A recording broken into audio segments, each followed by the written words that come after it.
Credit cards. Oh yes, we all use them. Many of us have more than one in our wallets, and there are common mistakes we all make. Our financial expert, Bruce Sellery, joins us now to talk.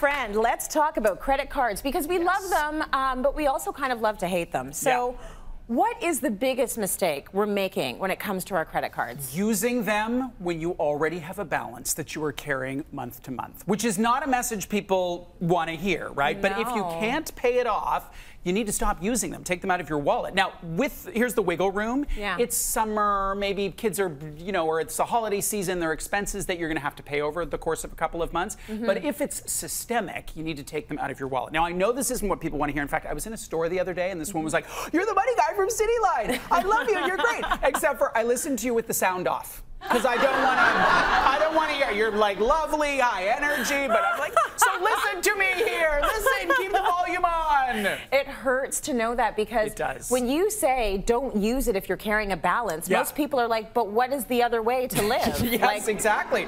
You mean it's supposed to be, say, zero? Yeah. You're supposed to do that every single month. Paying it off every single month. Whoa, yeah, which if everyone did, the credit card companies would make no money. That's right. But you would be retaining all that money, which would be amazing. So what actually happens when you're paying late? It depends on the terms of your card. A couple things can happen. First off, you pay interest on the outstanding debt. Yeah. Many times you will pay a late fee, which people are like, it's 25, 30 bucks, no big deal. If you are late by more than 30 days, it will likely be a part of your credit score, which is not good news. So the solution to that mistake, and by the way, for some people, it's a genuine mistake, and some people, they don't have the money because of circumstances, so I don't want to ignore that. If it happens that you are late, call the credit card company in your best Bruce Sellery, Tracy Moore charming voice and say, "Oh my God, I can't believe this happened. I completely apologize. It will never happen again.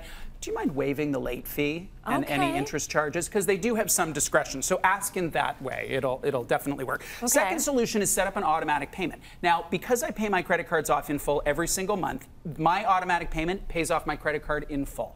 I also have overdraft protection. So if I don't have the money in my account, it doesn't matter if I have insufficient funds because my overdraft protection kicks in for $5 and it's fine. You could also set up the automatic payment for the minimum payment.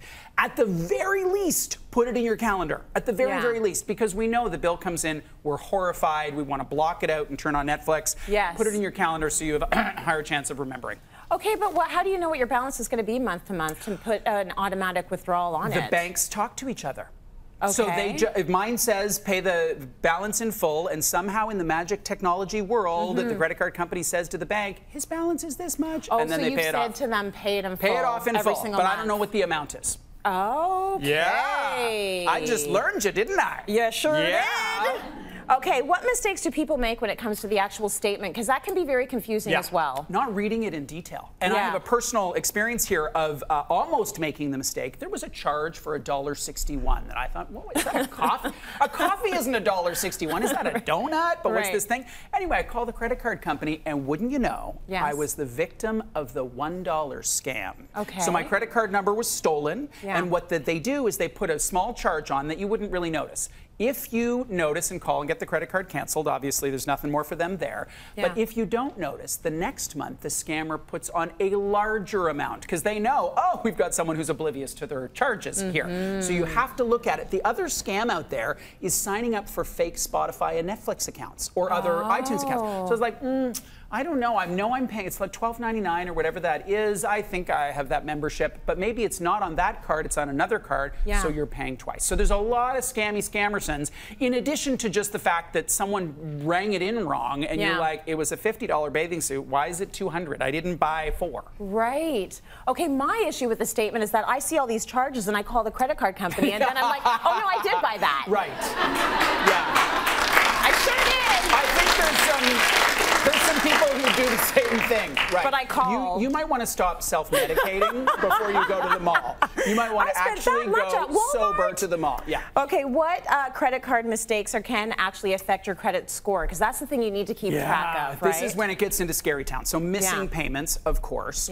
exceeding your utilization. And what this means is, say you have a $5,000 limit on all your cards. Yeah. If you exceed $2,500 outstanding, you leave that balance there over time, you're over the 50% level at which the credit score people get a little concerned. Okay. So you need to be cautious about that. The third one is canceling a card that you've had for a long time. Yeah. So some of us have had a card, you know, for like 1994. Yeah. Always keep that card, because the duration of that relationship helps your credit score. If you know you've had a fight with the bank or you just feel like canceling it, don't do that on a whim, because it can affect your credit score. That's very interesting. Yeah. So keep it and fix it.